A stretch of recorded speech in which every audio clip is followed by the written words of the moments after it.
여러분 안녕하세요. 서핑 읽어주는 남자입니다. 오늘 이 시간에는 좀 약간 특이한 주제를 좀 다뤄볼까 합니다. 서핑하는 사람들과 관련된 질병입니다. 서핑하는 사람들이 많이 걸리기도 하고요. 아직 우리나라에서는 좀 잘 모르겠어요. 근데 외국에서는 좀 많이 이 병에 걸린다고 하더라고요. 그리고 심지어 이 병에는 서핑과 관련된 단어가 붙는 병입니다. 아마 다른 병이 서핑하고 붙는 경우가 있나? 있어요?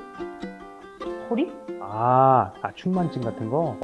뭐 다른 것도 있다고 하는데 우선은 이 병은 이 단어가 정말 직관적인 단어가 들어가요. 이 병의 명은 서퍼스 이어, 서퍼의 귀라는 병입니다. 서퍼의 귀라는 병이 무엇이냐, 이게 걸리는 이유, 그리고 예방할 수 있는 방법, 이거에 대해서 오늘 좀 얘기를 해보도록 하겠습니다.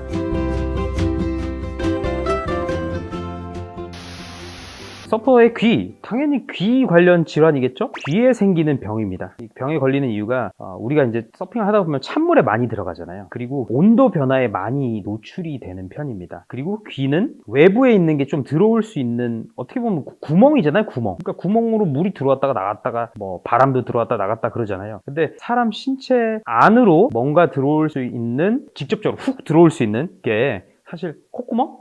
입? 눈은 감으면 되니까 귀는 감을 수가 없잖아요. 그쵸? 귀로는 조금 들어오는 편이라서, 그래서 예를 들면 요즘 같은 시기에 바깥이 25도 이렇게까지 올라가잖아요. 근데 물은 아직도 수온이 지역마다 다르지만 5월 초 같은 경우는 10도 초반인 경우도 있고, 지금도 한 10도 중반? 저번에 말씀드린 이제 냉수대 그 연안용승 효과에 의해서 수온이 낮아지고 이러기도 합니다. 그러니까 저희가 서핑하는 동안에 기본적으로 한 10도 정도의 온도 변화를 귀는 계속 느끼고 있어요. 그러니까 피부가 아니라 귀 안에 있는, 그래서 귀 안으로 이런 차가운 물이 들어왔다가 또 나가고, 그리고 나면 이제 바깥 공기가 따뜻하니까 20 몇 도짜리 공기가 귀 쪽으로 들어오고 이런 일이 생기죠. 이렇게 되면 귀에 외이도라는 연골이 수축을 하게 됩니다. 그래서 이 연골이 수축을 계속 하다 보면 여기서 뼈가 자라게 돼요. 연골이 자라게 됩니다. 그래서 귓구멍이 좁아져요. 이게 서퍼스 이어라는 병입니다. 그리고 여러분, 찬물이 들어오고 그러면 우리 몸이 아무래도 찬물을 좀 싫어하지 않을까요? 왜냐면은 우리 체온이랑 다르니까. 그래서 찬물이 들어오게 되면 그걸 좀 약간 거부하는 그런 작용? 아마 모르긴 몰라도 그런 작용이 좀 포함이 돼 있을 거라고 생각이 들어요. 그래서 귀에서 찬물이 들어와, 이걸 좀 막아야겠어. 그러니까 연골이 조금씩 자라면서 귓구멍이 좀 좁아지는 거예요. 그게 서퍼스 이어라는 병입니다. 근데 여기 서퍼라는 말이 들어가니까 간혹 어떤 분들은, 이건 농담이긴 하지만 서퍼스라니까 내가 이 타이틀을 한번 달아봐야 되나? 이 병에 걸려야 되나? 약간 이런 분도 있을 것 같은데, 이런 분들 큰일 납니다. 왜냐면 이 병이 아주 심각한 병이에요. 아주 이게 약간 좀 치료하는 게 정말 그지 같고요. 정말 아프답니다. 저는 걸려보진 않았어요. 근데 제 조사에 따르면 우선은 웃자란 연골을 제거를 해야 되고요. 그리고 그 제거를 한 이후에도 상당 부분 꽤 오랜 시간 동안 이게 아프답니다. 그리고 그러면 난 수술 안 할래?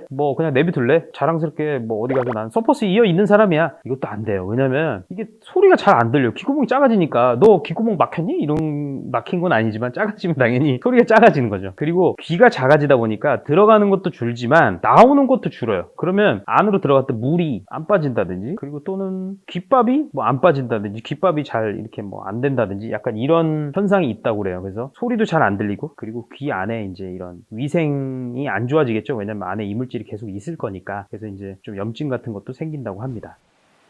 그러면 이걸 어떻게 예방을 해야 되나? 서핑을 안 하면 되죠. 찬물에서. 근데 서핑을 안 할 수는 없잖아요. 그러면 어떻게 해야 되냐면요. 예전에는 이런 방법을 썼어요.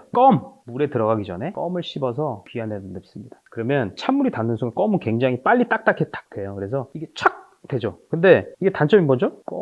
껌을 안 씹는 사람은 못하죠. 그리고 이제 다음이 소리가, 이건 잘 안 들려요, 이렇게 하면. 그래서 약간 좀 그런 단점이 있는데, 예전에는 그렇게 했다고 합니다. 그리고 그 다음에 또 귀마개를 활용을 하실 수도 있을 것 같아요. 편의점 같은 데 가면 이런 귀마개를 팝니다. 저는 이 귀마개를 항상 엄청 많이 가지고 다니는데요. 이유가 있습니다. 서퍼스 이어를 방지하고자 하는 이유라고 하면 좋겠지만, 그것보다는 저랑 같이 이제 좀 어울리는 사람들이 서핑계에 탱크들이 탱크들이 많이 있어요. 여기서 탱크라고 하는 거는 코골이가 아주 어마어마한 사람들입니다. 이 자다가 보면은 그냥 제가 잠을 못 자요. 그 부산에 3대 탱크가 있거든요. 서장현하고 민경식하고 박성준이라는 그러니까 이 3인방이 엄청 심한데, 여담으로 한번 그 양양에 한번 일 때문에 출장을 한번 간 적이 있었어요, 저희가. 그래서 그때 동호해변에 갔는데, 동호 맞죠? 동호리?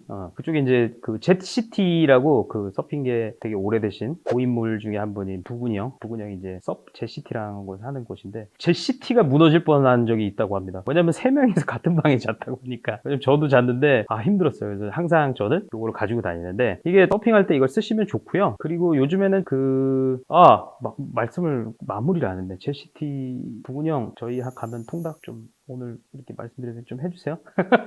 그리고 이제 요즘에는 이거 말고 서퍼스 이어 그런 프로덕트가 좀 나왔어요. 그런 비슷한. 그래서 이제 수영하시는 분들도 쓰고, 그리고 서핑하시는 분들도 쓰는 건데, 이거는 이제 특징이 비로 물은 안 들어오지만 소리는 잘 들리는 이런 제품들이 좀 많이 있어요. 근데 소리가 들리고 안 들리고가 굉장히 중요하죠. 왜냐면요, 소리라는 게 사람의 균형 감각에 엄청 큰 좌우를 해요. 그래서 서핑을 하실 때 여름에는 괜찮은데요, 물이 좀 차다, 그리고 본인이 생각했을 때 약간 조금 걱정이 된다 생각하시는 분들은 껌도 괜찮고요.